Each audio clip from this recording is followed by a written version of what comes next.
दोस्तों, अगर आप केंद्रीय कर्मचारियों और पेंशनर्स से जुड़ी हर छोटी बड़ी अपडेट सबसे पहले पाना चाहते हैं और बिल्कुल आसान भाषा में जानना चाहते हैं तो आप बिल्कुल सही जगह पर आए हैं।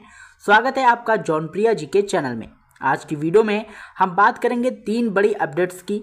तो पहली है फिक्स मेडिकल अलाउंस को लेकर सरकार का नया रुख क्या है। दूसरी है ईपीएफ पर मिलने वाले ब्याज को लेकर फैसला हुआ है। और तीसरी जो सबसे महत्वपूर्ण है बात है वो है 8वें वेतन आयोग को लेकर 8 महीने बाद सामने आई रिपोर्ट आखिर क्या संकेत दे रही है और फिटमेंट फैक्टर को लेकर क्या तस्वीर बनती दिखाई दे रही है। इसलिए वीडियो को आखिरी तक जरूर देखिए क्योंकि हर अपडेट आपके पहले जो है आपके लिए महत्वपूर्ण है।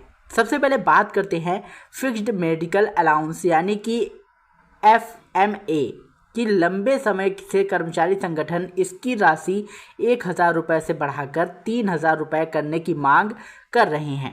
इस मुद्दे को JCM की कई बैठकों में उठाया गया।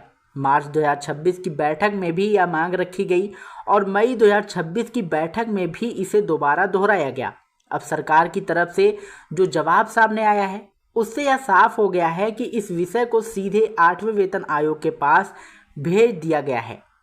यानी फिलहाल अगर अलग से कोई बढ़ोतरी नहीं की जाएगी, लेकिन 8वें वेतन आयोग की सिफारिशों के दौरान इस पर गंभीरता से विचार होगा। इसका मतलब यह है कि सरकार ने इस मुद्दे को बंद नहीं किया है बल्कि भविष्य के लिए सुरक्षित रख दिया है जहां इस पर अंतिम फैसला लिया जाएगा।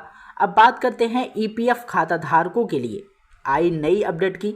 तो कर्मचारी भविष्य निधि संगठन की ओर से जारी आदेश के अनुसार वित्तीय वर्ष 2025-26 के लिए 8.25% ब्याज दर को केंद्र सरकार ने मंजूरी दे दी है। जी हाँ दोस्तों, यानी जिन कर्मचारियों का पैसा EPF खाते में जमा है उनके खाते में इसी दर से ब्याज जोड़ा जाएगा।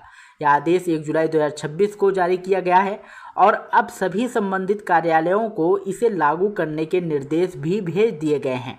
इसलिए EPF से जुड़े कर्मचारियों के लिए यह एक अच्छी और आधिकारिक खबर है। अब आते हैं आज की सबसे बड़ी और सबसे ज़्यादा चर्चा में रहने वाली खबर पर। तो दोस्तों, 8वें वेतन आयोग के गठन को 8 महीने पूरे हो चुके हैं और इस दौरान अलग अलग राज्यों और केंद्र शासित प्रदेशों में कर्मचारियों की राय, सुझाव और आर्थिक आंकड़े जुटाए गए हैं। दिल्ली, लद्दाख, जम्मू कश्मीर, महाराष्ट्र, तेलंगाना समेत कई जगहों से जो फीडबैक लिया गया है उसके आधार पर एक विस्तृत रिपोर्ट तैयार की गई है। इस रिपोर्ट में 7वें वेतन आयोग का भी विश्लेषण किया गया है। उसमें बताया गया है कि 7वें वेतन आयोग के समय 2.57 फिटमेंट फैक्टर लागू किया गया था जिससे कर्मचारियों के वेतन में अच्छी बढ़ोतरी हुई थी, लेकिन सरकार पर वित्तीय बोझ भी काफ़ी बढ़ गया था। रिपोर्ट के अनुसार उस समय सरकारी खर्च और वित्तीय प्रभाव उम्मीद से ज़्यादा रहा। इसी वजह से अब यह माना जा रहा है कि सरकार 8वें वेतन आयोग में ऐसा कोई फैसला नहीं लेना चाहेगी जिससे सरकारी खजाने पर पहले से ज़्यादा दबाव पड़े। रिपोर्ट में यह भी कहा गया है कि केवल केंद्रीय कर्मचारियों और वेतन ही नहीं बढ़ता बल्कि राज्यों के कर्मचारियों, पेंशनर्स और अन्य वित्तीय दायित्वों पर भी इसका सीधा असर पड़ता है। इसलिए सरकार संतुलन बनाकर फैसला लेने की कोशिश करेगी।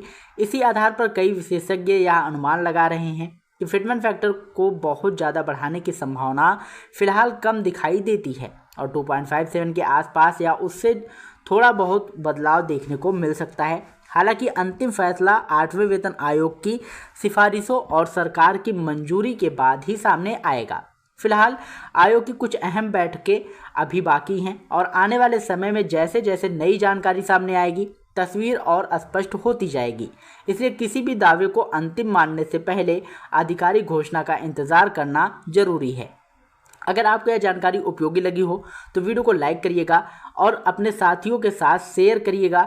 ऐसे भरोसेमंद और सबसे पहले अपडेट पाने के लिए सरल भाषा में जॉनप्रिया जी के चैनल को सब्सक्राइब करके बेल आइकन जरूर दबाइएगा क्योंकि हम ऐसे महत्वपूर्ण अपडेट्स आप लोगों के लिए हमेशा लाते रहते हैं। मिलते हैं नए वीडियो में नई अपडेट के साथ, तब तक के लिए जय हिंद, जय भारत।